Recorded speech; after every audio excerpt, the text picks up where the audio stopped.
presentasi terlebih dahulu ya anak-anak. G. Iya, Bu. Vanessa, Hadir, Bu. Nadia, Hadir.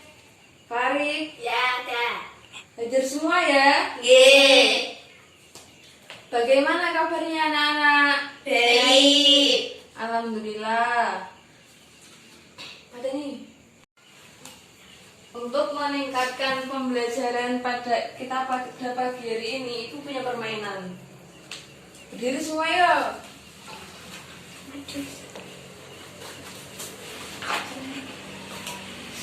Kalau pagi kita klip uploadnya 1 kali. Kalau siang 2 kali. Kalau malam 3 kali.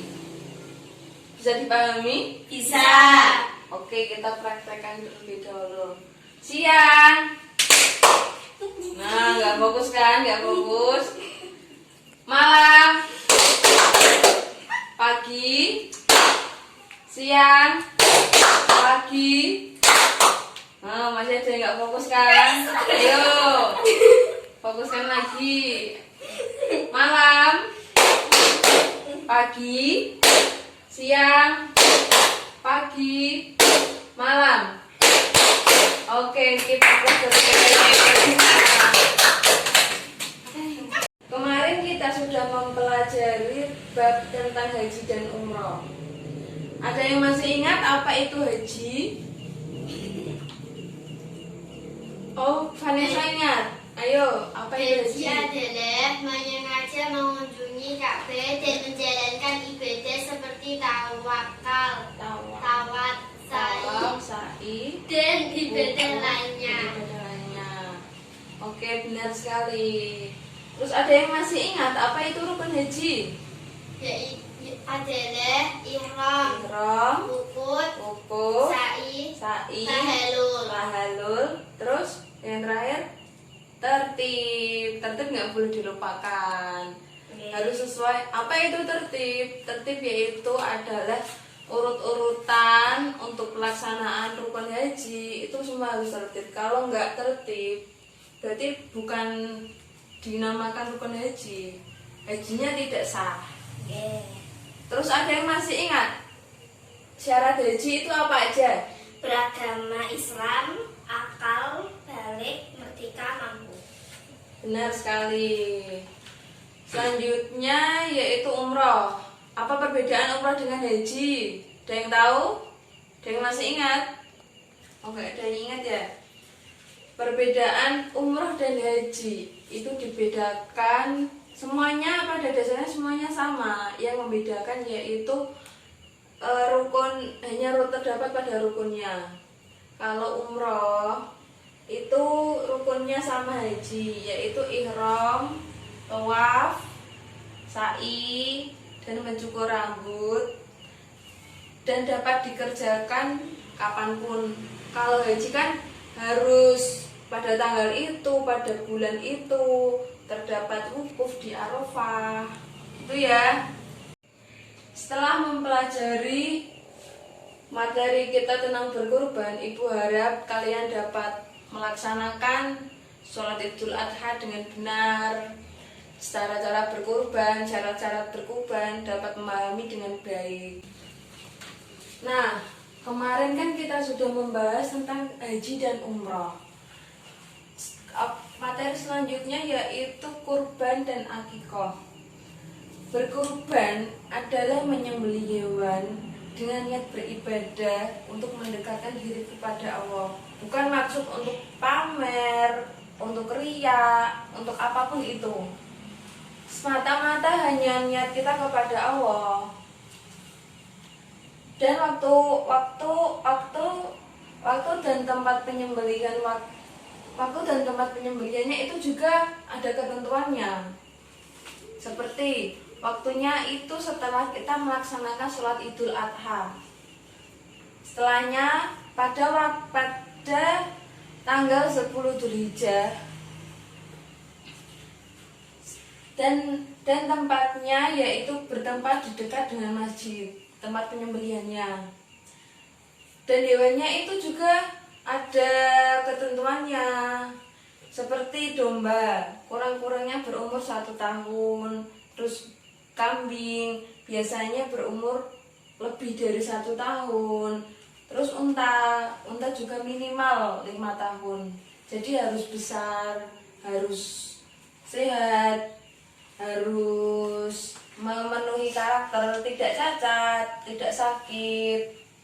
Dan sapi atau kerbau minimal berumur 2 tahun. Kalau 1 tahun kan masih kecil, nggak boleh. Terus di antara itu diutamakan yang laki-laki. Seperti sapi laki-laki. Kalau perempuan kan takut dikhawatirkan nanti sapinya itu punya anak. Jadi kan kasihan anaknya harus disembelih. Seperti itu. Selanjutnya tadi ibu sudah membagi ada 3 kertas yang berisi kisah Nabi Ibrahim. Siapa yang dapat ulang pertama? Saya, Bu. Oh iya, Farid. Silakan dibaca yang keras ya. Ya, Ismail dibesarkan oleh ibunya Siti Hajar di Makkah. Nabi Ibrahim yang tinggal di Palestina rutin berkunjung ke Makkah. Berhenti. Jadi waktu itu kisah itu sangat bersangkutan dengan kisah haji dan umroh ya. Di situ Nabi Ibrahim dilahirkan dan dibesarkan di Mekah. Kemudian Nabi Ibrahim itu kelaparan, nggak ada makanan, nggak ada minuman sama sekali di sana. Kemudian Nabi Ibrahim mengusap-usap menggentakkan kaki ke tanah. Kemudian muncullah sumber mata air di sana dan menjadikan sumber mata air tersebut sampai sekarang masih abadi. Itu dinamakan air Zam-Zam. Selanjutnya yang kedua.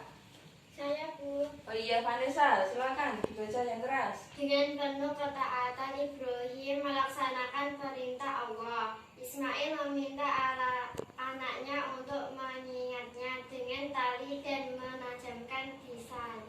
Berhenti.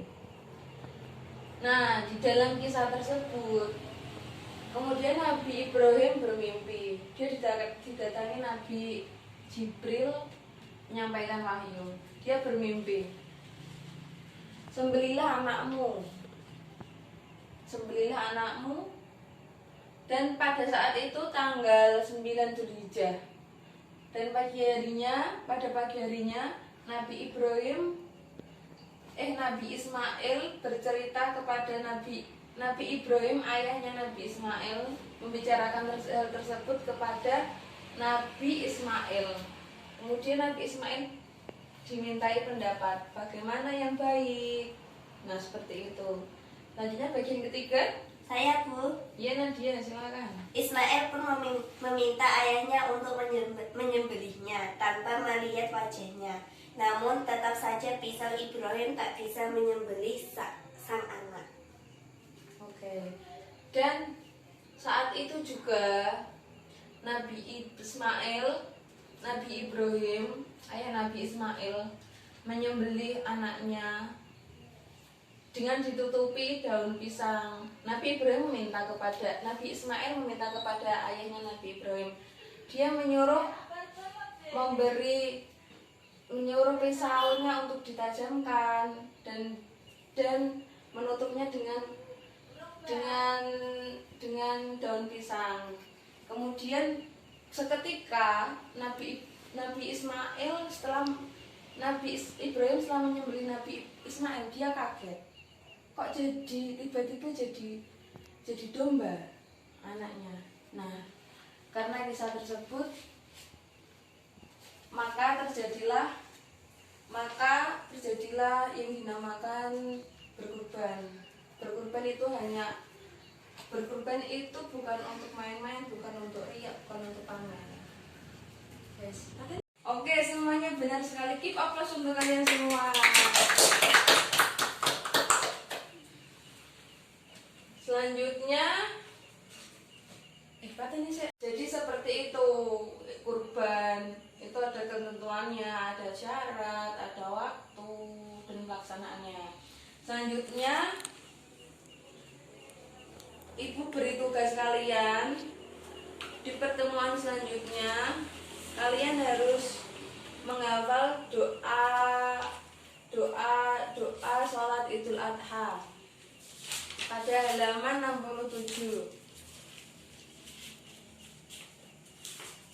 Sudah ketemu semuanya? Nanti dihafal ya sampai rumah dan minggu depan setoran ke ibu. Cukup sekian pelajaran kita hari ini. Semoga ilmu kita bermanfaat semua. Amin. Apa nih? Jangan lupa tetap jaga kesehatan, tetap sholatnya jangan lupa dilaksanakan semuanya ya. Sekian dari saya. Wassalamualaikum warahmatullahi wabarakatuh. Waalaikumsalam warahmatullahi wabarakatuh.